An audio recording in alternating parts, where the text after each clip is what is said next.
This is a game between Kramnik and Gelfin, and on the last move, Kramnik, who's black, has moved his knight to d5, attacking this bishop. Now this knight is in an attack posture against the bishop. It can decide whenever it wants to capture. So that's a slight advantage, and Gelfin knows this, and he slides his bishop back, not giving black that option. And I just want to move ahead here to the critical position, and black plays f5. Now the king is castled.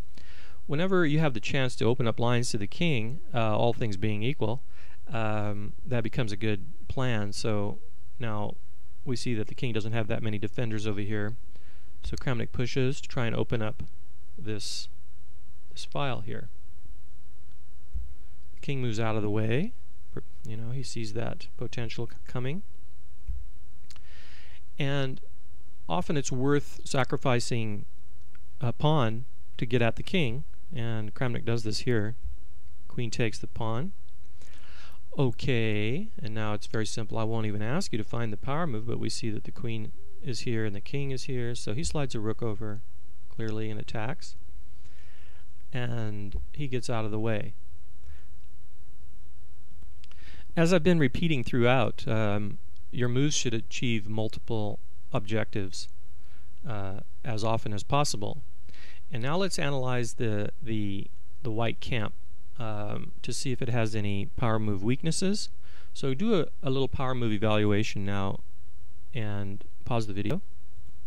The secret to using power moves effectively is to combine them with strategic goals, general strategic goals, and planning, which is often a difficult thing to do. Come up with a good plan. We see here that this knight is undefended, and one of our strategic goals is to form batteries, and the rooks can, especially in enemy territory. So we see that we can form a potential attack on the knight here by bringing the rook up. That's what Kramnik does, and also achieves the goal of being able to form a battery on the rooks, lining the rooks up in front of the king. It's very powerful. So he moves away from this potential check and prepares to defend that pawn again. And Kramnik does indeed form a battery here. Okay, we see that Gelfin has to defend this pawn as two attackers against one, so he brought the rook into play here.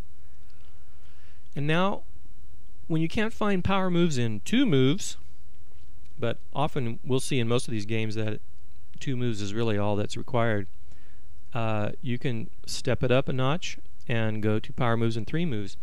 And also a classic theme is to keep adding pressure on a position. You need to bring more men into play. If two isn't enough, then you bring three. It's the gang attack, the classic gang attack, which I explain in the book. So Kramnik pushes the pawn up, and now you've noticed that this diagonal is open for the queen to slide in to have a potential discovered check on the king. So this rook was doing nothing. This rook was doing nothing over here. Brings it into play. And indeed, Kramnik does slide the queen up here. So this pawn move was a preparation to bring the queen here. This allowed him to think of a plan, as you can in your games. So you just keep building on themes that you already know. Pins, discovered attacks, and the other tactics and power moves. So we see that Gelfin respects this potential discovered check and moves his king out of the way. And now we see Kramnik capitalizing on this undefended knight here and captures this pawn. If this pawn takes, the rook can take this knight. So we've just won a pawn, and the pressure is building. So Gelfin decides to do a rook exchange here with the knight. Queen takes. Remember, in order to stay in control of your opponent, to stay one step ahead of them, you have to play forcing moves. And the most forcing moves, of course, are the power moves. Checks, attacking the queen, attacking undefended pieces, and little guys harassing big guys. And in this case, we see, after some calculation, that the knight attacks the rook, a very forcing move, forcing white to respond to this. Everything must lead towards the simple gang attack, 2 against 1, 3 against 2. And we see here that if the pawn takes, the rook can take, because it's only one defender against the rook. We have the X-ray here, and white must respond, so he attacks the queen and the rook simultaneously, initiating his own little guys harassing big guys, and a fork. Well, this is still looming.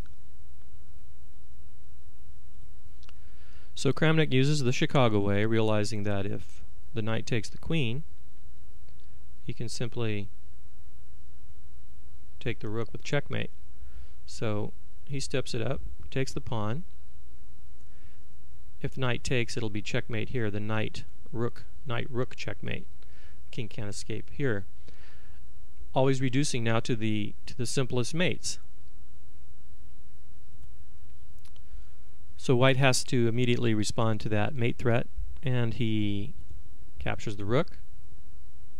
Now pause the video and think about this for a moment and see if you can come up with a winning move, and it will be a power move.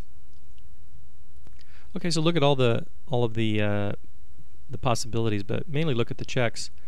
We see here that if we do the simple rook exchange here, the king can take, and maybe white can escape this. So he does the very powerful queen to a2, and now white resigns. If the rook takes the queen, the rook slides up here with a rook knight checkmate.